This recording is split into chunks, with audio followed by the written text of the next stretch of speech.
Air conditioner के बगैर घरों को कैसे ठंडा रखा जाए? मुगल दौर की इमारतों की खास बात क्या थी?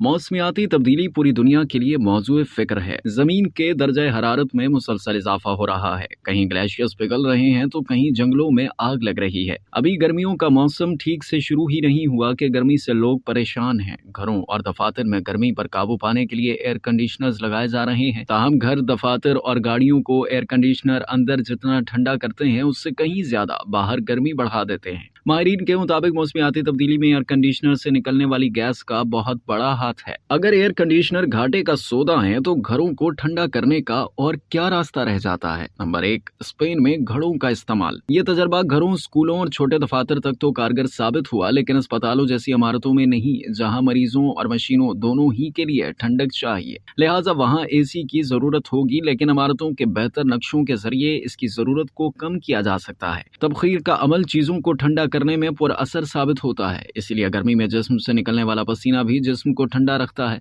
स्पेन के मुतादिद इलाकों में मिट्टी के बड़े बड़े घड़ों में पानी भरकर रख दिया जाता है, जिन्हें बोतीजो कहते हैं। घड़े की मिट्टी एक बार पानी जज्ब करने के बाद इसके अंदर रखे पानी को ठंडा रखती है। इसी तरीके को इमारतों के नक्शे बनाने में भी इस्तेमाल किया जा सकता है। जब हवा ठंडे घड़ों से टकराती है तो खुद ब खुद ठंडी हो जाती है। नंबर 2, मुगल दौर की इमारतें। अगर घर के खुले हिस्से जैसे सहन में फवारा लगा लिया जाए तो वो भी गर्मी कम करने में मददगार साबित होगा। पानी के जरिए इमारतों को ठंडा करने का दस्तूर कदीम दौर से चला रहा है। मुगलों के दौर की जितनी इमारतें हैं उनमें कुएं और फवारे बकसरत देखने को मिलते हैं। इसी तरीके का इस्तेमाल इंडियन आर्किटेक्ट मनीत रस्तोगी ने जयपुर शहर में पर्ल एकेडमी ऑफ फैशन की इमारत बनाने में किया है। अब तक के लिए इतना ही। मजीद जानने के लिए सब्सक्राइब कीजिए डेली जंग यूट्यूब चैनल और लाइक कीजिए डेली जंग फेसबुक पेज।